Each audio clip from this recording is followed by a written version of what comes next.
यहाँ पे इस वीडियो में हम बात करने वाले हैं ट्रांसलेशन की। ट्रांसलेशन का मतलब होता है एमआरएनए से आगे चल के प्रोटीन बनाना। पहले डीएनए से एमआरएनए बना था ट्रांसक्रिप्शन के थ्रू। अब हमें इस एमआरएनए से क्या बनाना है? प्रोटीन बनाना है। आपको मालूम होगा प्रोटीन अमीनो एसिड का पॉलीमर होता है। तो जैसे एमआरएनए या फिर डीएनए एटीजीसी से मिलकर के बने होते हैं। 4 न्यूक्लियोटाइड्स आपस में रिपीट कर रहे होते हैं और उनका पॉलीमराइजेशन होकर के एमआरएनए बनता है। ऐसे ही जब हमारा प्रोटीन बनेगा तो प्रोटीन के अंदर में 20 अलग अलग तरह के अमीनो एसिड होते हैं जो रिपीट करते हैं एक पर्टिकुलर मैनर में, जिससे प्रोटीन बन करके आता है। प्रोटीन बनाने की इन्फॉर्मेशन एमआरएनए के पास होती है। यहाँ पे हमें ये समझना है कि भाई कौन से एंजाइम किस तरह से काम करते हैं, क्या क्या कंपोनेंट्स इन्वॉल्व होते हैं प्रोटीन सिंथेसिस के दौरान, जिसको हम ट्रांसलेशन स्टेप बोल रहे हैं। अब ट्रांसलेशन पढ़ने के लिए हम 2 तरह का ट्रांसलेशन पढ़ सकते हैं। एक ट्रांसलेशन होता है प्रोकैरियोट्स का और दूसरा ट्रांसलेशन होता है यूकैरियोट्स का। जो प्रोकैरियोट्स का ट्रांसलेशन है वो यूकैरियोट्स के कंपैरिजन में काफ़ी ज़्यादा सिंपल होता है। उसका रीज़न क्या है? देखो, प्रोकैरियोट्स के पास में डीएनए कहाँ पर प्रेजेंट है? प्रोकैरियोट्स का डीएनए जो होता है वो नेकेड डीएनए होता है, सर्कुलर डीएनए एंड नेकेड। वो डायरेक्टली साइटोप्लाज्म में प्रेजेंट रहता है। जब इस डीएनए से क्या बनने वाला है? एमआरएनए। मान लो इस डीएनए से बना एमआरएनए, तो वो कहाँ पे बन रहा है? डायरेक्ट साइटोप्लाज्म में बन रहा है। डायरेक्ट साइटोप्लाज्म में बनने के अलावा प्रोकैरियोट्स के अंदर में जो एमआरएनए बनता है वो डायरेक्ट मैच्योर फॉर्म में बनता है। उसको आगे किसी मैच्योरेशन की ज़रूरत नहीं होती, आगे किसी मॉडिफिकेशन की ज़रूरत नहीं होती। जैसा बनता है वैसा ही काम करता है। तो पहला तो साइटोप्लाज्म में बन रहा है, दूसरा मैच्योर फॉर्म में बन रहा है। अब साइटोप्लाज्म में हमारे पास में प्रेजेंट होते हैं राइबोसोम। हमारे पास में 70S राइबोसोम यहाँ पर प्रेजेंट रहते हैं। 70S ribosome. ये जो 70S राइबोसोम है, क्या ये डायरेक्टली इस एमआरएनए से आके जुड़ सकते हैं? हाँ, ये डायरेक्टली इस एमआरएनए से आके जुड़ जाते हैं और प्रोटीन सिंथेसिस स्टार्ट कर देते हैं। यहाँ पे प्रोटीन बनाना स्टार्ट हो जाता है। अब आप समझो कि एमआरएनए का बनना, ट्रांसक्रिप्शन होना अभी पूरा नहीं हुआ है। ट्रांसक्रिप्शन के साथ में प्रोटीन बनना भी स्टार्ट हो गया। ये जो प्रोटीन बन रहा है ये भी स्टार्ट हो गया और एमआरएनए भी साथ में सिंथेसाइज हो रहा है। इस तरह की कंडीशन को हम बोलते हैं कि ऐसे में प्रोकैरियोट्स के अंदर में जो ट्रांसक्रिप्शन है और साथ में जो ट्रांसलेशन है वो आपस में कपल होता है। वो साथ साथ हो सकता है, एक साथ दोनों ऑपरेट कर सकते हैं प्रोकैरियोट्स में, क्योंकि प्रोकैरियोट्स के अंदर न्यूक्लियर मेम्ब्रेन नहीं होती। डीएनए सीधा साइटोप्लाज्म में होता है। जो आरएनए बनता है, एमआरएनए, वो डायरेक्ट मैच्योर फॉर्म में बनता है। उसको फर्दर मॉडिफिकेशन की ज़रूरत नहीं होती। अच्छा, अगर हम यूकैरियोट्स की बात करें तो यहाँ पे कॉम्प्लेक्सिटी बढ़ जाती है। यूकैरियोट्स में क्या क्या कॉम्प्लेक्सिटी है पहले तो वो समझो। यूकैरियोट्स के अंदर में जो डीएनए होता है वो बाहर नहीं होता है। यूकैरियोट्स का डीएनए न्यूक्लियस के अंदर प्रेजेंट होता है। जो एमआरएनए बनता है वो अंदर ही बनता है। इनफैक्ट सबसे पहले मैच्योर एमआरएनए ना बन करके एचएनआरएनए बनता है न्यूक्लियस के अंदर। अब इसके अंदर मॉडिफिकेशन होता है और मॉडिफिकेशन होने के बाद में ये एमआरएनए में कन्वर्ट हो जाता है। मॉडिफिकेशन हमने पढ़ी रखी है। ये वाला स्टेप भी कहाँ होता है? न्यूक्लियस के अंदर में। एमआरएनए बनने के बाद जो एमआरएनए फाइनल मैच्योर फॉर्म है वो बाहर आता है। एमआरएनए साइटोप्लाज्म में आता है और साइटोप्लाज्म में आने के बाद ये 80S राइबोसोम से जुड़ता है। जो यूकैरियोट्स का 80S राइबोसोम होता है उससे जुड़ता है और प्रोटीन बनाना स्टार्ट कर देता है। और क्या बनना स्टार्ट हो जाता है? प्रोटीन बनना स्टार्ट हो जाता है। तो यहाँ पर देखो, क्या यूकैरियोट्स में हम ये बोल सकते हैं कि ट्रांसक्रिप्शन और ट्रांसलेशन एक साथ हो सकता है? कभी भी नहीं हो सकता है, क्योंकि हमारा ट्रांसक्रिप्शन न्यूक्लियस के अंदर में होता है और ट्रांसलेशन साइटोप्लाज्म में होता है। प्रोकैरियोट्स में दोनों चीज़ों साइटोप्लाज्म में होती हैं, मॉडिफिकेशन की ज़रूरत नहीं होती, दोनों कपल हो सकते हैं। तो ये कॉम्प्लेक्सिटी है। लेकिन हमें यहाँ पर बहुत ज़्यादा डेप्थ में एंटर करने की ज़रूरत नहीं है। हम सिर्फ यहाँ पे एक बेसिक ओवरव्यू देखेंगे कि ट्रांसलेशन किस तरह से ऑपरेट करता है, जिसमें हम यूकैरियोट वाला ट्रांसलेशन पढ़ने वाले। सेम बातें प्रोकैरियोट्स के लिए भी एप्लीकेबल होती हैं। सिर्फ यहाँ पे 70S राइबोसोम होता है और यहाँ पे 80S राइबोसोम होता है। देखो, ट्रांसलेशन करवाने के लिए 3 कंपोनेंट्स की ज़रूरत होती है मेन। किसी भी ट्रांसलेशन को करवाने के लिए मेन 3 कंपोनेंट्स चाहिए होते हैं। पहला एमआरएनए, दूसरा राइबोसोम और तीसरा टीआरएनए। इन तीनों का अपना अपना काम है। एमआरएनए के पास में इंफॉर्मेशन है डीएनए प्रोटीन बनाने के लिए, जो भी इंफॉर्मेशन चाहिए फॉर प्रोटीन सिंथेसिस, वो सारी इंफॉर्मेशन इस एमआरएनए के अंदर पहले से स्टोर्ड है। ये जो टीआरएनए है ये अडेप्टर मॉलिक्यूल की तरह काम करता है। टीआरएनए का काम होता है अडेप्टर मॉलिक्यूल। अब अडेप्टर मॉलिक्यूल का मतलब क्या है, ये एक तरफ तो अमीनो एसिड से बाइंड करता है, एक तरफ से तो अमीनो एसिड से बाइंड करता है और दूसरी तरफ एमआरएनए से बाइंड करता है। एक साथ दोनों से बाइंड करने की कैपेबिलिटी ये रखता है, इसलिए इसको अडेप्टर मॉलिक्यूल बोलते हैं। राइबोसोम एक ऐसा ऑर्गेनील है जो 2 सब यूनिट में प्रेजेंट होता है और प्रोटीन सिंथेसिस करने के लिए एमआरएनए और टीआरएनए को पास पास लेकर के आता है। तो राइबोसोम एक ऑर्गेनील है जो प्रोटीन सिंथेसिस में काम करने वाला है। इसमें फ़र्क कितना है, बैक्टीरिया में 70S और यूकैरियोट्स में साइटोप्लाज्म का 80S राइबोसोम देखने को मिलता है। अब हम स्टेप्स देखते हैं ट्रांसलेशन के। भाई ट्रांसलेशन में क्या स्टेप्स यूज़ होते हैं, स्टेप्स ऑफ ट्रांसलेशन। इस ट्रांसलेशन के दौरान क्या क्या स्टेप्स हमें समझ में आने चाहिए। भाई ट्रांसलेशन कब स्टार्ट होगा, मान लो हमारे पास में ये डीएनए है न्यूक्लियस के अंदर, जब एमआरएनए बनेगा और एमआरएनए बाहर आएगा तभी ट्रांसलेशन स्टार्ट हो सकता है। तो पहला स्टेप तो यही होना चाहिए था, लेकिन आपको एक और बात याद रखनी है कि पहला स्टेप ये नहीं होता। पहला स्टेप होता है टीआरएनए से रिलेटेड। साइटोप्लाज्म में बहुत सारे टीआरएनए घूम रहे हैं। अच्छा, हर टीआरएनए के पास में आपने टीआरएनए के स्ट्रक्चर में देखा होगा कि एक एंटी कोडॉन होता है। ये 3' OH ग्रुप है, ये 5' फॉस्फेट ग्रुप है और इसके पास में एक एंटी कोडॉन सीक्वेंस होती है। मान लो है ये एंटी कोडॉन UAC, ये एक एंटी कोडॉन सीक्वेंस। अच्छा, एक एंटी कोडॉन सीक्वेंस जो होती है ना, वो एक पर्टिकुलर कोडॉन से बाइंड करेगी और उस कोडॉन के हिसाब से अमीनो एसिड इसकी 3' साइड पे आके बाइंड करता है। क्योंकि इसके पास एंटी कोडॉन पहले से मौजूद है, इसको मालूम है कि कौन से कोडॉन से बाइंड करना है, तो ये पहले ही एमआरएनए के आने से पहले ही क्या कर लेता है, अमीनो एसिड से बाइंड करके प्रिपेयर हो जाता है, जिसको बोलते हैं अमीनो एसाइलेशन ऑफ टीआरएनए या फिर चार्जिंग ऑफ टीआरएनए। तो एक पर्टिकुलर टीआरएनए क्या करता है, मान लो ये टीआरएनए है,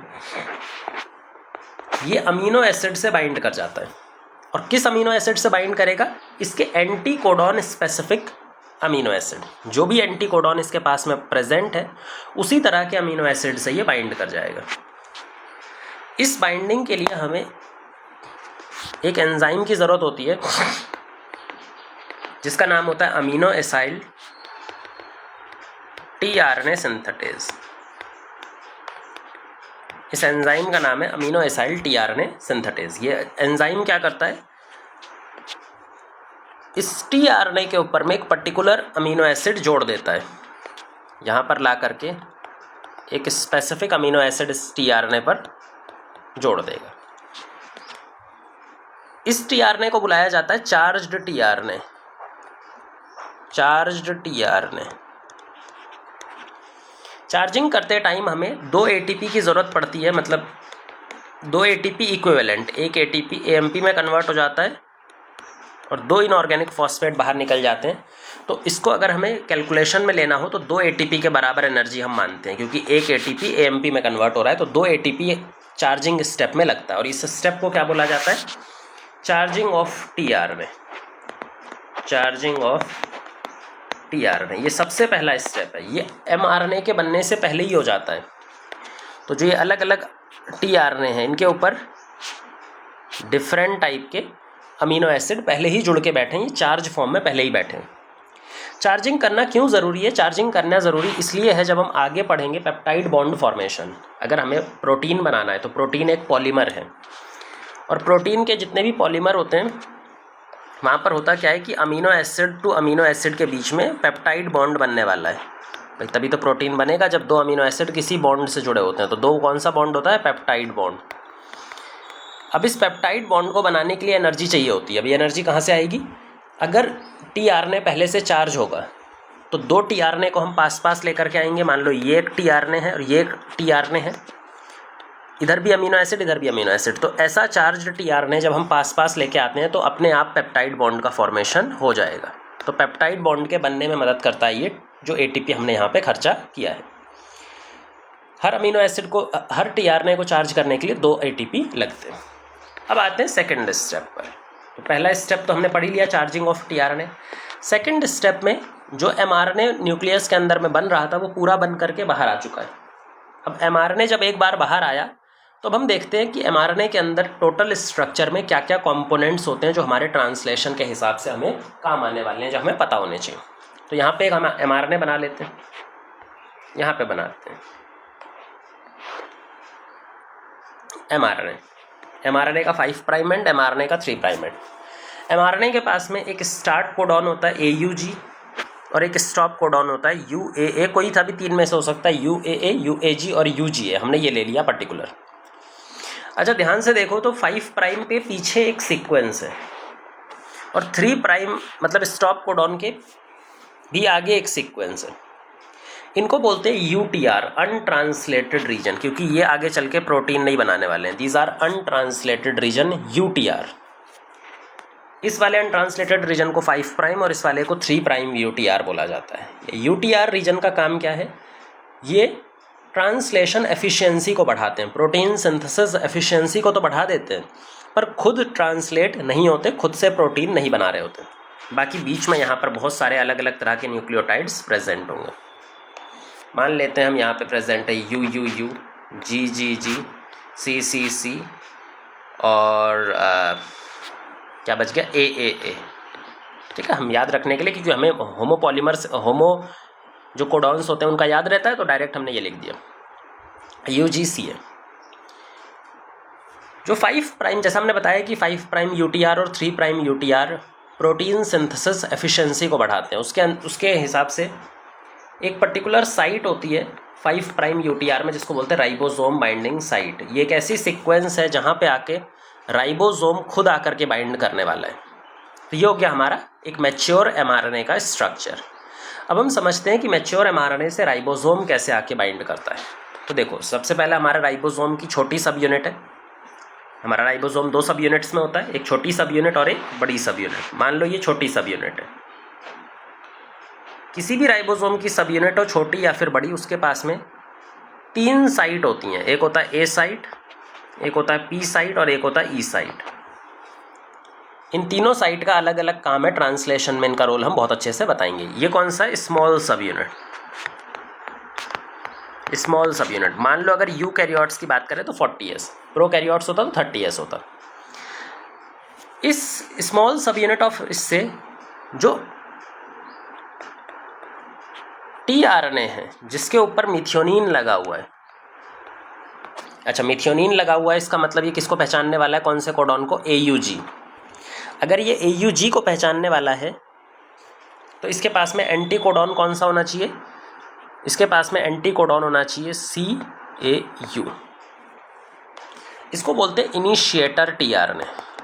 इनिशिएटर टीआरएनए मतलब ये इनिशिएशन कोडॉन AUG को पहचान सकता है। तो इसका एंटी कोडॉन देखो CAU है जो UAUG से जाकर के बाइंड करेगा। ये इनिशिएटर टीआरएनए जो कि चार्ज्ड फॉर्म में है, जिसके ऊपर मिथियोनिन पहले से प्रेजेंट है, ये जाकर बाइंड कर जाता है P साइट पे। ध्यान रखना, ये P साइट पे बाइंड करता है। ये साइट बहुत इंपॉर्टेंट है। ये कहाँ बाइंड कर गया? UAC P साइट पे, और इसके पीछे लगा हुआ है मिथियोनिन।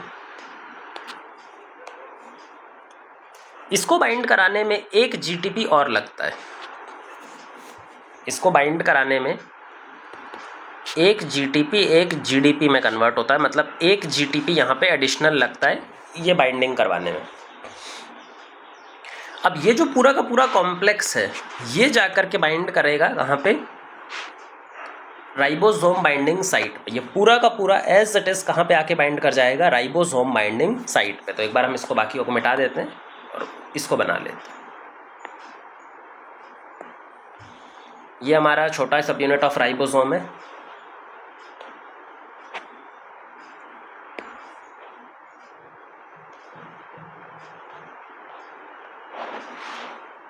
ठीक है, P साइट, ए साइट ई साइट, और इससे जुड़ा हुआ है एक टीआरएनए जिसके ऊपर में प्रेजेंट है मिथियोनिन, एम से हमने रिप्रेजेंट कर दिया CAU, ये इसका एंटी कोडॉन है। अब ये एज इट इज़ ये पूरा का पूरा कॉम्प्लेक्स आगे मूव करेगा। सेकेंड स्टेप में क्या होता है, इसको तो इनिशिएशन बोल देते हैं, इसी स्टेप को हमने बोल दिया इनिशिएशन। अब जो दूसरा स्टेप है उसमें ये पूरा का पूरा आगे मूव करेगा। कब तक आगे मूव करेगा? जब तक इसको पहला AUG सीक्वेंस ना मिल जाए। ये कब तक 3' एंड की तरफ जाएगा? जब तक इसको इस mRNA का पहला AUG सीक्वेंस जिसको हम स्टार्ट कोडॉन बोलते हैं वो ना मिल जाए, ये वाला ना मिल जाए। मान लो धीरे धीरे ये आगे बढ़ा और इसको स्टार्ट कोडॉन मिल गया, हम इसको यहीं पे मिटा लेते हैं। ये आगे बढ़ा और इसको स्टार्ट कोडॉन मिल गया, ये आगे बढ़ रहा है,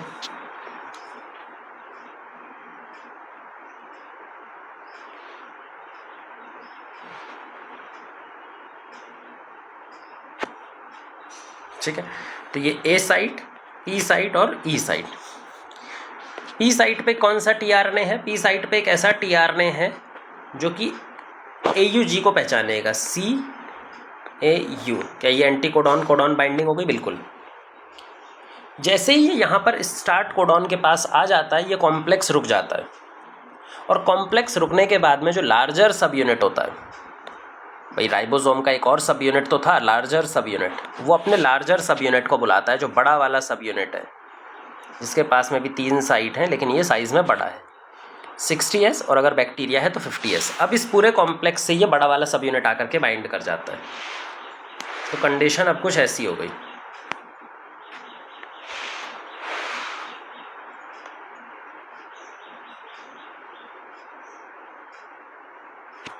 फिर से इसके पास भी ए साइट, पी साइट और ई साइट, और ये लार्जर सब यूनिट है 60S और ये स्मॉलर सब यूनिट 40S, अगर हम यूकैरियोट्स की बात करें।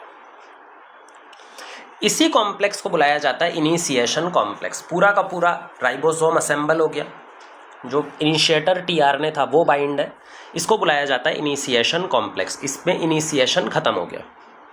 अब इनिशिएशन के आगे हम चलने वाले हैं इलोंगेशन। तो सेकंड स्टेप क्या है बेटा? इलोंगेशन।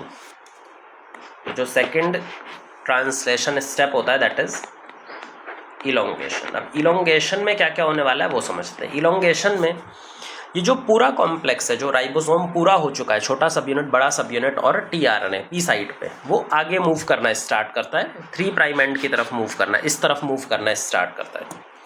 जैसे जैसे वो आगे मूव करेगा तो आप समझो कि जो mRNA के कोडॉन हैं वो अपनी पोजीशन चेंज करेंगे। जो अभी तक ए साइट पे था वो पी साइट पे जाएगा, जो पी साइट पे था वो ई साइट पे जाएगा, ठीक है। यहाँ पे एक बना लेते हैं हम, वापस से अब की बार बनाना पड़ेगा हमें। मान लो हम यहीं से स्टार्ट करेंगे अब की बार, AUG, और हमने किस ऑर्डर में लिखा था? UGC है, हाँ, UUU, GGG, CCC और AAA। इसके पहले तो था नहीं कुछ भी, तो उसको हम अब छोड़ दे रहे हैं। यहाँ पे हमारे पास में लार्जर सब यूनिट की साइट्स हैं, ये छोटा सब यूनिट है, ये भी सब यूनिट है पर ये छोटा सब यूनिट है, और यहाँ पे टीआरएनए जुड़ा हुआ है जिसके साथ लगा हुआ है मिथियोनिन। अब क्या होता है, एक और टीआरएनए आएगा। जो नेक्स्ट टीआरएनए इलोंगेशन स्टेप में आता है, कितनी भी बार जब इलोंगेशन करना हो, कितने भी अमीनो एसिड का इलोंगेशन करना हो, आगे बढ़ाना हो, तो हमेशा टीआरएनए अब कहाँ पे आके बाइंड करेगा? टीआरएनए अपने कोडॉन के हिसाब से, जैसे ये UUU है तो ये किसको पहचानेगा? ये पहचानेगा AAA को। और कौन सा अमीनो एसिड लगा होगा? UUU कोडॉन कोड करता है फिनाइलएलेनिन, तो ये फिनाइलएलेनिन अमीनो एसिड यहाँ पे लगा रहेगा। ये टीआरएनए है, चार्ज्ड टीआरएनए है।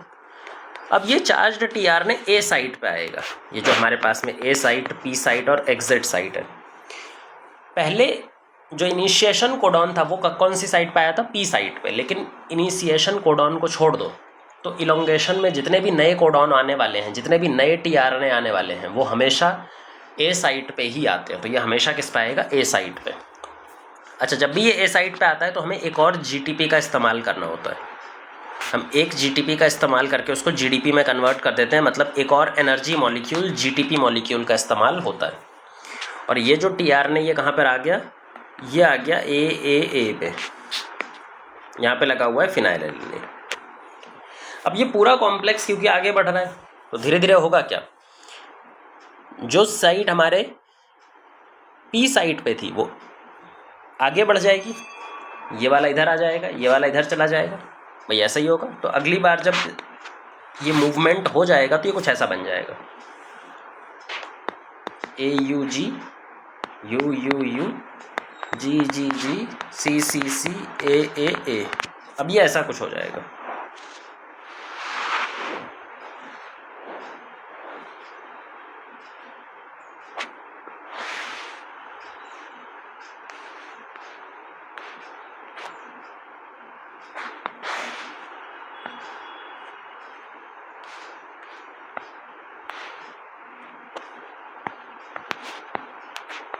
ई साइड जो टीआरएनए इस पर प्रेजेंट था वो टीआरएनए कहाँ चला गया, वो टीआरएनए चला गया यहाँ पे, और जो टीआरएनए यहाँ पे था वो यहाँ पे आ गया। मतलब फिनाइलएलनिन वाला अब की बार यहाँ पे आ चुका और मिथियोनिन वाला यहाँ पे जा चुका है। मूवमेंट हो गया ना, इस तरह का मूवमेंट हो।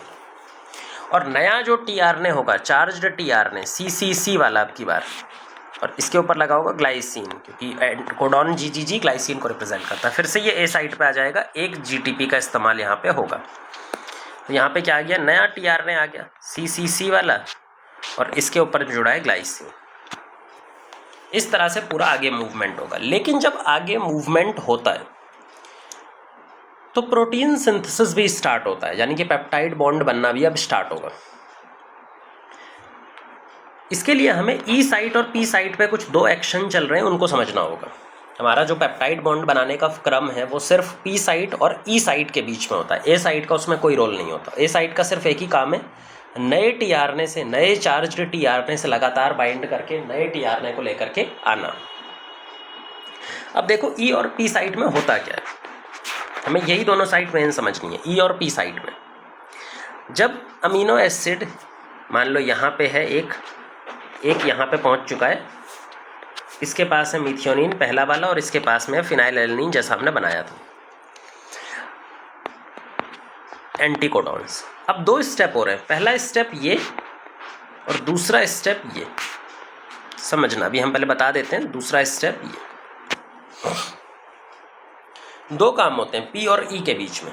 पहले तो जब टीआरएनए ट्रांसलोकेशन करता है, पी साइट से ई साइट पे जाता है, जब टीआरएनए पी साइट से ई साइट पे जाएगा तो इस मूवमेंट के लिए एक इलोंगेशन फैक्टर की ज़रूरत होती है। यहाँ पे एक इलोंगेशन फैक्टर की ज़रूरत होती है जो प्रोकैरियोट यूकैरियोट में अलग अलग होता है, और ये इलोंगेशन फैक्टर ट्रांसलोकेशन करवाता है, टीआरएनए की पोजीशन को चेंज करता है, ट्रांसलोकेट करता है, उसको चेंज कर देता है।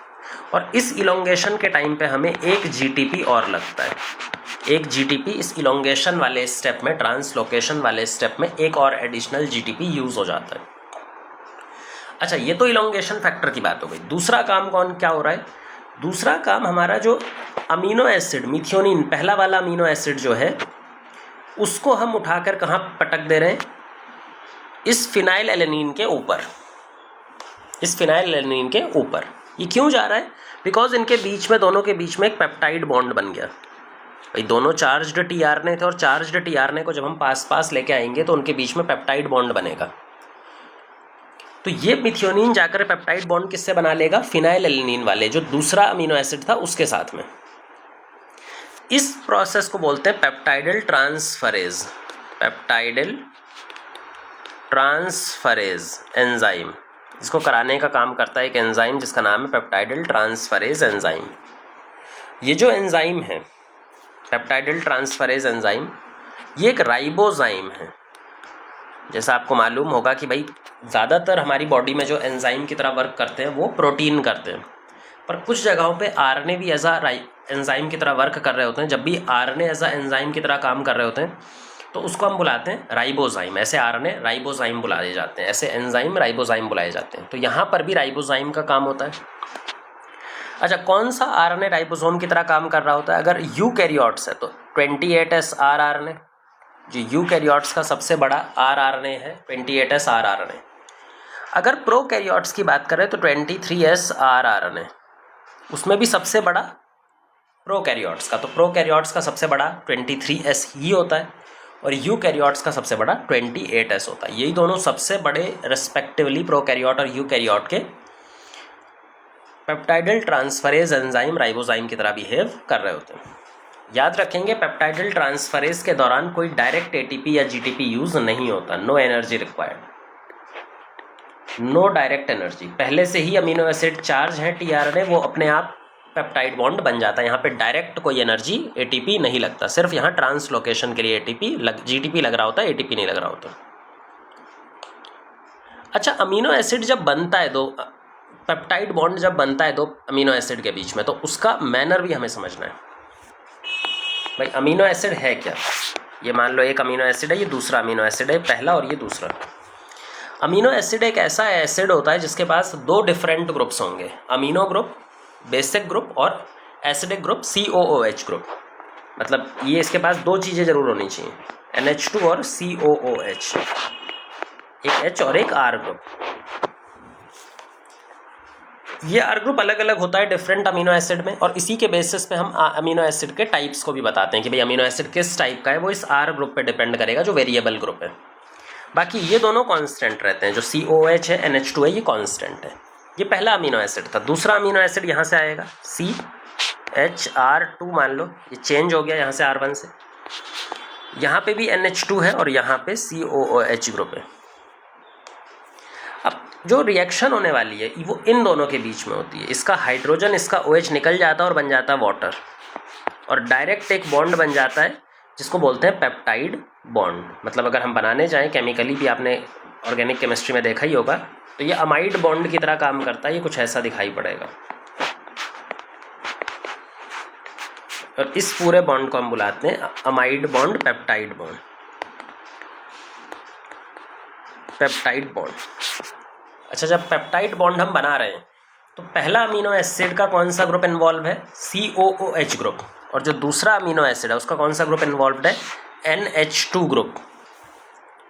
मतलब जो नया अमीनो एसिड आएगा वो कहाँ पे बाइंड करेगा, वो इस तरफ बाइंड करेगा, NH2COOH, मतलब उसका फिर से ये वाला ग्रुप बाइंड करेगा। तो जब हम ऐसे अमीनो एसिड को जोड़ते जाएंगे तो जो पहला अमीनो एसिड था उसका कौन सा एंड फ्री रहेगा, उसका NH2 एंड फ्री रहेगा। इसको बोलते हैं एन टर्मिनल।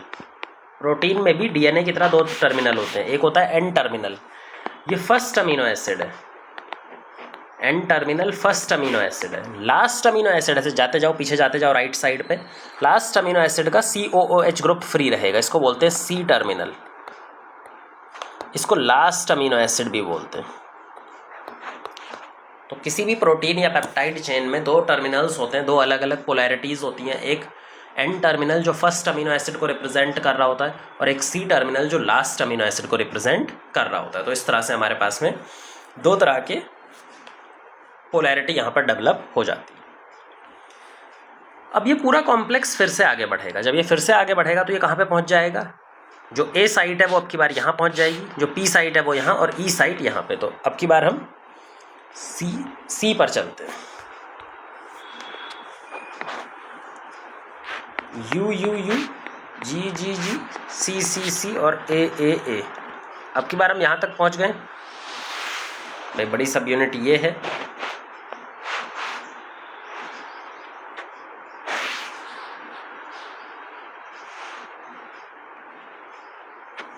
ठीक है, और छोटी सब यूनिट ये है, और पीछे हमारे चल ही रहे हैं, वो आगे की तरफ बढ़ता जा रहा है। ये A साइट, ये P साइट और ये E साइट।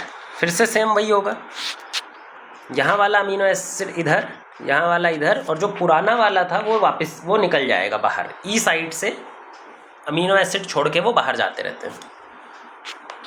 अब देखो C पर क्या बाइंड था, ग्लाइसिन।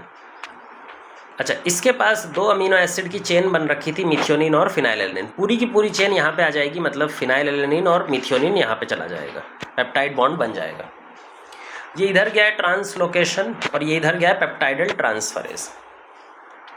नया जो एटीपी आने वाला है, नया जो टीआरएनए आने वाला है, वो कौन डिसाइड करेगा, वो डिसाइड होता है इसके एंटी कोडॉन से। यहाँ पे एंटी कोडॉन क्या होगा, GGG, और कोडॉन CCC क्या कोड करता है, प्रोलीन, तो यहाँ पे प्रोलीन आएगा। कौन सी साइट पे, ए साइट पे। ए साइट पे आने के लिए एक GTP लगता है, बिल्कुल एक GTP ये यहाँ पे हाइड्रोलाइज कर लेगा, तो ये यहाँ पे आ जाएगा। फिर से सेम स्टेप रिपीट होंगे, ये इधर जाएगा, ये आगे बढ़ेगा, और ऐसे करके वो प्रोटीन चेन पूरा बनता जाएगा। तो ये प्रोटीन चेन लगातार इलोंगेट होता रहेगा और ऐसे बाहर निकलता रहेगा। ऐसे मान लो बड़ा सा प्रोटीन चेन बनेगा जिसका पहला मिथ्योनिन है, और पीछे अलग अलग अमीनो एसिड जुड़ते जाएंगे जब तक कि वो फाइनल स्टॉप कोडॉन तक ना पहुंच जाए। ये लगातार ऐसे बढ़ता रहेगा। ये एन टर्मिनल है और लास्ट जो बनेगा वो C टर्मिनल बनने वाला है। इसको बोलते हैं इलोंगेशन स्टेप। तो हमने इलोंगेशन स्टेप भी समझ लिया। लास्ट स्टेप है टर्मिनेशन स्टेप। भाई कोई भी चीज़ अगर स्टार्ट हुई है तो वो टर्मिनेट होगी, ख़त्म होगी, तभी प्रोटीन जा करके फाइनली कंप्लीट हो पाएगा, बाहर निकलेगा, अलग होगा इससे। तो लास्ट स्टेप है टर्मिनेशन स्टेप।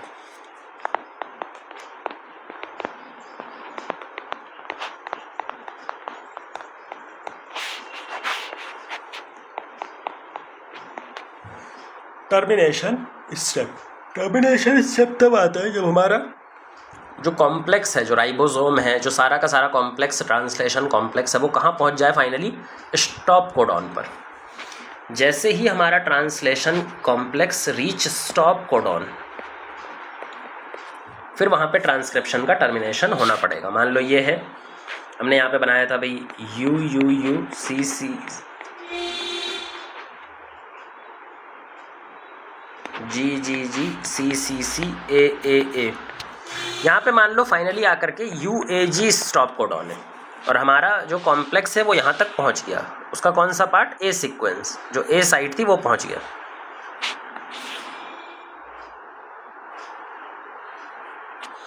तो अब की बार A साइट पे क्या है, स्टॉप कोडॉन, और यहाँ पे कोई अमीनो एसिड होगा और यहाँ पे बड़ी सी प्रोटीन चेन बनती जा रही होगी। यहाँ पे जो tRNA है वो बाहर निकलने की कोशिश कर रहा होगा इस तरह से। अब प्रॉब्लम ये है कि जो UAG कोडॉन है, स्टॉप कोडॉन, इसके लिए कोई tRNA नहीं होता। हमने पहले ही बताया था जब कोडॉन की डिस्कशन हो रही थी कि स्टॉप कोडॉन, चाहे वो तीनों में से कोई सा भी स्टॉप कोडॉन हो, उनके लिए कोई स्पेसिफिक tRNA असाइन नहीं होता। स्टॉप कोडॉन के लिए कोई भी स्पेसिफिक tRNA होता ही नहीं है। जब इनके लिए कोई भी स्पेसिफिक tRNA होता ही नहीं है तो यहाँ पे A साइट पे अब की बार कौन आके बाइंड करेगा, भाई कुछ भी आके बाइंड नहीं कर सकता, कोई tRNA तो है ही नहीं यहाँ पे बाइंड करने लायक।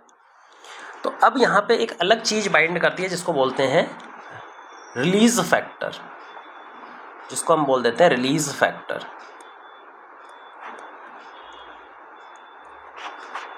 ये रिलीज फैक्टर टर्मिनेशन फैक्टर का काम करेगा ट्रांसलेशन के दौरान, लेकिन इसको बोलते हैं रिलीज फैक्टर। रिलीज फैक्टर भी बाइंड कर जाएगा A साइड से। इसको बाइंड करने में वापस से हमें एक GTP और लगाना पड़ता है, तो टर्मिनेशन में हमें एक और GTP यूज़ करना पड़ता है। जैसे ही GTP release factor A side पे आके बाइंड करेगा तो अब आगे ट्रांसलेशन तो कंटिन्यू हो नहीं सकता क्योंकि नया tRNA तो है नहीं। तो रिलीज फैक्टर क्या करता है, इस प्रोटीन को अलग करा देता है। राइबोसोम अलग हो जाएंगे, जो राइबोसोम चिपके थे वो सारी चीज़ें अलग हो जाएंगी। तो इससे क्या होगा, हमारा जो प्रोटीन बना है वो अलग आ जाएगा।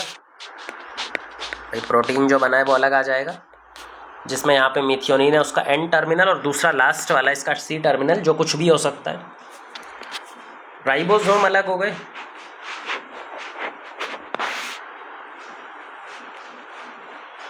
राइबोसोम की दोनों सब यूनिट अलग हो गई और mRNA अलग हो जाता है। तो ये सारी चीज़ें यहाँ पे जो mRNA है उससे वो अलग हो गई। ये तीनों चीज़ें अलग हो जाती है रिलीज फैक्टर के बाइंड करने से। तो हमारा ट्रांसलेशन इस तरह से 3 स्टेप में, इनिशिएशन, इलोंगेशन और टर्मिनेशन में कंप्लीट होता है। अब ये तो हो गया ट्रांसलेशन की बात। अब ट्रांसलेशन के अलावा हमें ट्रांसलेशन में एनर्जी रिक्वायरमेंट, जैसा हमने बताया कि भाई यहाँ पे कहीं पर तो ATP लग रहा है, कहीं पे GTP लग रहा है, उनका नंबर भी सेम नहीं है। तो ATP GTP कौन कौन सा कहाँ पे लगता है और कितने नंबर में लगता है, हमें ये भी पता होना चाहिए। तो ट्रांसलेशन के दौरान हमें कुछ चीज़ें यूज़ करनी पड़ती हैं और हमें ये याद रखना पड़ेगा। भाई ट्रांसलेशन के दौरान जो एनर्जी कैलकुलेशन है वो कैसे करते हैं। नीट में तो इस तरह से डायरेक्ट क्वेश्चन नहीं आया आज तक, बट ये आ सकता है। देखो, कभी भी ट्रांसलेशन स्टेप होगा, मान लो अगर प्रोटीन बनाना है हमको, पॉलीपेप्टाइड बनाना है जिसके अंदर N अमीनो एसिड है, N अमीनो एसिड, ये प्रोटीन बनाना है, ये पॉलीपेप्टाइड बनाना है। तो पहला जो एनर्जी लगता है वो होता है चार्जिंग में, इनको चार्ज करने में, इनको एक्टिवेट करने में। अमीनो एसिड को, एक अमीनो एसिड को चार्ज करने में टोटल 2 ATP लगते हैं। तो अगर n अमीनो एसिड हैं तो कितने ATP लगेंगे? 2n ATP। तो 2n ATP हमारे यूज़ होने वाले। पहला है चार्जिंग। अच्छा, दूसरा स्टेप होता है इनिशिएशन। इनिशिएशन, स्टार्ट करवाना। इनिशिएशन करवाने के लिए जो पहला इनिशिएशन tRNA था, जो मिथियोनिन लेकर के आता है, जो मिथियोनिन अमीनो एसिड को लेकर के आने वाला है, वो पी साइड पे जो इनिशिएशन tRNA है, initiation tRNA binds at P site, वो पी साइट पे बाइंड कर जाता है। और ऐसा करवाने के लिए हमें 1 GTP यूज़ करना पड़ता है। हमें क्या यूज़ करना पड़ता है? 1 GTP इस्तेमाल करना पड़ता है। ATP नहीं, GTP बराबर ये ATP की जितना ही होता है एनर्जी, बट होता ये GTP है। तो 1 GTP यहाँ पे लगता है। तीसरी एनर्जी कहाँ पे लगती है? इलोंगेशन के टाइम पे। इलोंगेशन के टाइम पे जब हम इलोंगेशन कर रहे होते हैं तो आपको मालूम होगा 1 GTP यहाँ पे लगता है tRNA को A साइट पे बाइंड कराने के लिए। जो नया tRNA आ रहा है, जो कि चार्ज्ड tRNA है, उस tRNA को A साइट पे लेकर के आना और A साइट पे ला करके बाइंड करवाने के लिए 1 GTP की ज़रूरत पड़ती है। एक और GTP की ज़रूरत पड़ती है for translocation, for transfer. E site से tRNA का E साइट पर ट्रांसफ़र करवाने के लिए हमें 1 GTP की और ज़रूरत पड़ती है। तो टोटल GTP की ज़रूरत पड़ती है, दैट इज़ 2 GTP। इलोंगेशन के लिए, सिर्फ इलोंगेशन के लिए, एक लाने के लिए A साइट पे और एक उसको साइड करने के लिए, उसको ट्रांसफ़र करने के लिए, दूसरी साइड भेजने के लिए, आगे भेजने के लिए, आगे चलाने के लिए। तो 2 GTP यहाँ पे लगते हैं और 2 GTP पर अमीनो एसिड लगते हैं। लेकिन क्योंकि इलोंगेशन तो हर अमीनो एसिड का अलग अलग होगा ना, तो टोटल GTP कितने लगेंगे? तो टोटल GTP इलोंगेशन में 2n GTP, क्योंकि n number of amino acid हमें पेप्टाइड में जोड़ने हैं। तो टोटल GTP कितने लगेंगे? 2n number of GTP। करते जाएंगे इसको सब। लास्ट एक स्टेप बचा है टर्मिनेशन। टर्मिनेशन यानी कि ख़त्म करना, प्रोटीन सिंथेसिस को एंड करना। टर्मिनेशन कब होता है? जब हमारा रिलीज फैक्टर आकर के ए साइट पे बैठ जाए। जो रिलीज फैक्टर था, क्योंकि स्टॉप कोडॉन के लिए तो कोई tRNA होता नहीं है। अगर स्टॉप कोडॉन के लिए कोई tRNA है ही नहीं तो ए साइट पे कौन अब की बार आके बाइंड करेगा? Release factor. तब रिलीज फैक्टर को बाइंड कराना है हमें ए साइट पे। ये भी एनर्जेटिक प्रोसेस होता है। इसके लिए भी हमें 1 GTP की ज़रूरत पड़ती है, ये भी ध्यान रखेंगे। तो 1 GTP हमें टर्मिनेशन के लिए लगता है। एक चीज़ हमने यहाँ पे छोड़ दी भाई, जो इलोंगेशन होता है वो पहले अमीनो एसिड का नहीं होता। पहला अमीनो एसिड जो इनिशिएटर अमीनो एसिड था मिथियोनिन, वो तो पहले से आके बैठा था ना, तो उसका इलोंगेशन नहीं होता। तो इलोंगेशन कितने अमीनो एसिड को होता है? n-1 मल्टीप्लाइड बाय 2, इतना GTP लगेगा। एक माइनस करना होता है क्योंकि इलोंगेशन पहले वाले को छोड़ के किया जाता है। जो भी अमीनो एसिड है वो पहला वाला तो P साइट पे बैठा था ना, वो तो इलोंगेशन करता नहीं है, इलोंगेशन n-1 करता है।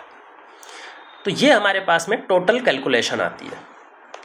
अब यहाँ पे हमने n लेकर के चलें, सबको ऐड करते हैं। देखो यहाँ पे कितना लगा? 2n। ATP GTP दोनों सेम ही होता है, एनर्जी वाइज दोनों सेम ही है, तो हम अलग अलग नहीं करेंगे। एक इनिशिएशन में लगता है। अच्छा, इलोंगेशन में कितना लगता है? n-1 की पावर 2। मतलब यहाँ पे क्या हो जाएगा? 2n-2 GTP, 2n-2 GTP। ये लग रहा है, ये लग रहा है, ये लगा अभी तक। अच्छा, टर्मिनेशन में एक और GTP। अब इसको अगर टोटल करोगे तो कितना हो जाएगा? ये टोटल करने पर 2n